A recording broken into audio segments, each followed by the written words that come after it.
నమస్కారం గురుగారు. శివార్పేమమ్మ. గురుగారు, వారాహి నవరాత్రులు నిర్వహించాలనుకున్న వారు 9 రోజులు ఖచ్చితంగా చేయాలంటారా? లేకపోతే ఒక రోజు చేసి అట్లా కుదరకపోతే ఆపితే ఏదైనా ప్రాబ్లమ్స్ వస్తాయంటారా? ఇక్కడ అమ్మవారి యొక్క నవరాత్రులు అనేటటువంటివి 9 రోజులు చేస్తే 9 రోజులు ఆరాధన చేసుకోండి. హ్మ్. లేదు అని అంటే గనక మామూలుగా ఆరాధన అంటే అర్థం ఏంటంటే హ్మ్. 9 రోజులు చేసేటటువంటి వారు ఇంట్లో స్థాపన చేసుకుంటారు. దేవతా స్థాపన, దీక్ష దీక్షలాగా స్థాపన చేసుకుంటారు. హ్మ్. అలా స్థాపన చేసుకుంటే తప్పకుండా విధి విధానంగా నువ్వు 9 రోజులు నియమాలు పాటించవచ్చు. ఓకే. లేదు నేను ఇంట్లో ఏమీ పెట్టుకోవట్లేదు, కేవలం మనసులో ఒక సంకల్పం అనుకున్నాను, ఆ సంకల్పంతో నేను 9 రోజులు నిష్ఠగా ఉంటాను అనుకోవడం కూడా ఒక దీక్షే. అది ఓకే. సంకల్ప దీక్ష, మనోదీక్ష అని అంటుంటారు. మనోదీక్ష తీసుకున్న వాళ్ళు ఎవరైతే ఉన్నారో మీరు 9 రోజులు నిష్ఠగా ఉండడము, చక్కగా ఉదయం సాయంకాలం స్నానం ఆచరించడము, దగ్గరలో ఉన్నటువంటి దేవాలయం దర్శించుకోవడము, ఆ రోజున ఉపవాస దీక్ష ఉండడము, ఈ 9 రోజులు ఇవి ఉన్నా కూడా దాన్ని మనోదీక్ష అంటారు. మనోదీక్ష తీసుకున్నా కూడా అదే ఫలితాలు ఉంటాయి. మనము ఎంచుకున్నటువంటి విధానాన్ని బట్టి ఫలితాలు ఉంటాయి తప్ప నువ్వు అమ్మవారిని ఈ రకంగానే పూజ చేయాలి, ఈ రకంగానే మనం ఆలోచన చేసుకోవాలి, వాడు చేసుకున్నారు కదా ఆ రకంగా చేసుకుంటే పూజనేమో అని అనుకోకూడదు. మన మనస్సులో ఉన్నటువంటి సంకల్పాన్ని ఆధారంగా చేసుకొని మనం ఎంత నిష్టగా ఉంటున్నాము, ఎంత భక్తితో ఉంటున్నాము, అమ్మవారిని ఎంత పూజిస్తున్నాము, ఎంత నమ్ముతున్నాము అనేటటువంటి మన మీద ఆధారపడి ఉంటుంది తప్ప మనం ఒక రూమ్ లో అమ్మవారిని బంధించి ఇది చేస్తేనే పూజ అని ఎప్పుడూ అనుకోకూడదు.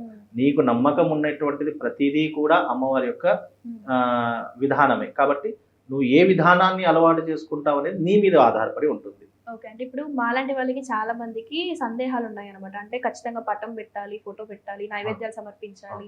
ఇవన్నీ కొంతమంది చేయలేరు. ఆఫీసులు, కాలేజీలు ఉంటాయి కదా, వారందరూ నార్మల్ గా మీరు చెప్పినట్టుగా దీక్షతో ఉంటే సరిపోతుంది. 100% అలా ఉన్నా సరిపోతుంది. దీక్ష అన్నదానికి అర్థం ఏంటి?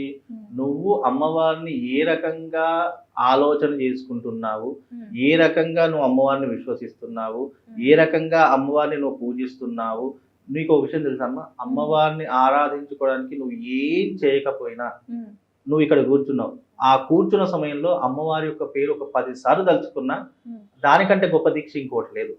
ఒక 1,00,000 రూపాయలు ఖర్చు పెట్టి నువ్వు పెద్దది ఏదైనా చేసినా, నువ్వు ఇక్కడ 10 నిమిషాలు కూర్చుని అమ్మవారి యొక్క నామస్మరణ చేసినా దానికంటే సరిసరి ఇంకేదీ లేదు. కాబట్టి అమ్మవారిని నువ్వు ఏ రకంగా కొలుస్తున్నావు అనేది నీ వ్యక్తిగత విషయము. నువ్వు 10 మందికి నిరూపించుకోవాలి, 10 మందికి చెప్పుకోవాలి అనే ఈ టార్గెట్లు మానేసుకొని నేను అమ్మవారిని పూజించాలి, అమ్మవారిని నేను ఈ నవరాత్రులు ఆరాధించాలి కదా, నేను ఈ రకంగా ఉంటాను అని నీ మనస్సుకి చెప్పుకో. ఆ మనస్సే నిన్ను ఎంతో అంచలంచలు ఎదిగేలా చేస్తుంది.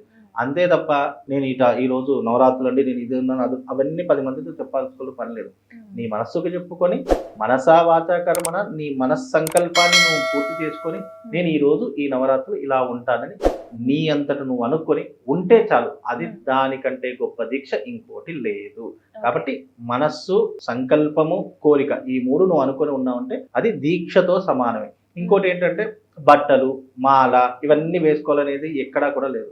అవి వేసుకోవడం వెనక ఆంతర్యం ఏంటి అంటే నువ్వు బట్టలు ధరించడం వల్ల, మాల ధరించడం వల్ల నీ మనస్సు ఇంకో వైపు మలగదు అంతే తప్ప మాల, బట్టలు ఇవన్నీ కూడా దేనికి గుర్తు అని అంటే నీ మనస్సుని చంచలత్వం కాకుండా నిన్ను ప్రొటెక్ట్ చేసేటటువంటి, స్థిరంగా ఉంచేటటువంటిది.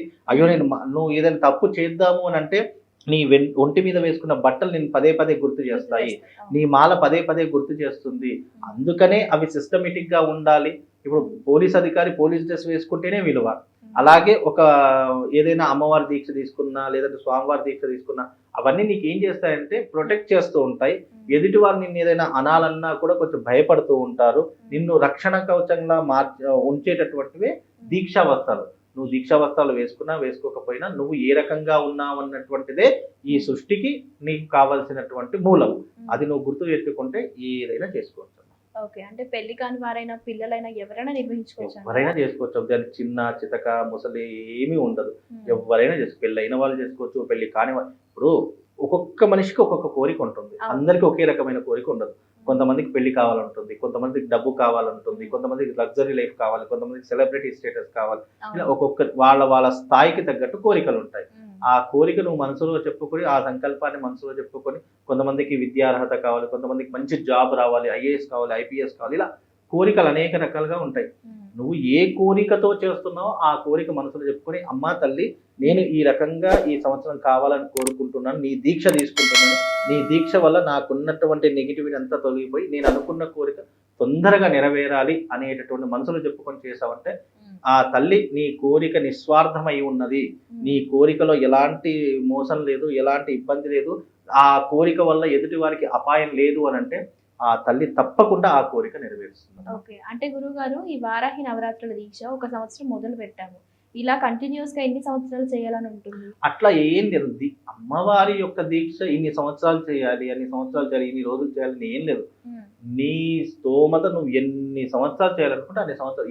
ఈ సంవత్సరం చేశాను, మళ్ళీ నెక్స్ట్ సంవత్సరం కంపల్సరీ చెయ్యాలా అనేటటువంటి ఏది లేదు. ఒక సంవత్సరం కుదరలేదు, మళ్ళీ నెక్స్ట్ ఇయర్ చేసుకోవచ్చు మీరు. అట్లా ఈ సంవత్సరం కుదరలేదు, నెక్స్ట్ ఇయర్ చేసుకోండి, మళ్ళీ నెక్స్ట్ ఇయర్ మీకు ఎప్పుడు అనుకూలం ఉంటే. ఇప్పుడు కలియుగం మనిషికి పరిగెత్తే కాలం, ఒక దగ్గర నిల్చుండే కాలం కాదు. ఎందుకు అంటే పురుషుడితో సమానంగా స్త్రీ కూడా పరిగెత్తుతుంది, పురుషుడితో సమానంగా స్త్రీ కూడా అదే రకంగా ఉంది.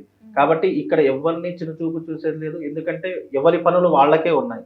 మీ పనులు డిస్టర్బ్ కాకుండా, మీకు ఇబ్బంది కాకుండా మీరు ఎంతవరకు చేసుకోగలుగుతారో అంతవరకు చేసుకోండి, అంతే తప్ప ఇది చేసుకోవాలని చెప్పేసి ఈ పని మానేయకండి. ఎందుకంటే దేవి భాగవతంలో ఒక శ్లోకం చెప్తారు, యాదేవి సర్వభూతేషు వృత్తి రూపేణ సంస్థిత నమస్తస్సై నమస్తస్సై నమస్తస్సై నమో నమః. అంటే నీకు వృత్తి కూడా భగవంతుడితో సమానమే.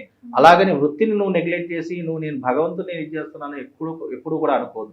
నీ వృత్తి చేస్తూ భగవంతుని ఆరాధించే తప్ప వృత్తిని పక్కన పెట్టావంటే ఇక్కడ మారుతుంది, భగవంతుని పక్కన పెట్టావంటే నీ తలరాత మారుతుంది. కాబట్టి రెండొట్టి పక్కన పెట్టకూడదు, రెండొట్టి యథావిధిగా చేసుకో. నీకు ఇక్కడ ఎంత సమయం ఉందో ఆ మిగిలిన సమయాన్ని ఇక్కడ కేటాయించే తప్ప ఇక్కడ పూర్తి సమయాన్ని కేటాయించి ఇక్కడ నీ యొక్క వృత్తిని ఇబ్బంది చేసుకోకమ్మా. తప్పకుండా అండి, మాకు మా ప్రేక్షకులకి వారాహి నవరాత్రులు యాక్చువల్గా నిర్వహించాలని చాలా మందికి ఉంటుంది, కానీ ఎలా చేయాలి, అసలు విశిష్టత ఏంటి అనేది తెలియకుండానే కొంతమంది చేసి దోషాలు తెచ్చుకుంటున్నారు. మాకు తెలియని విషయాన్ని ఎన్నో తెలియజేశారు గురువుగారు, ధన్యవాదాలు.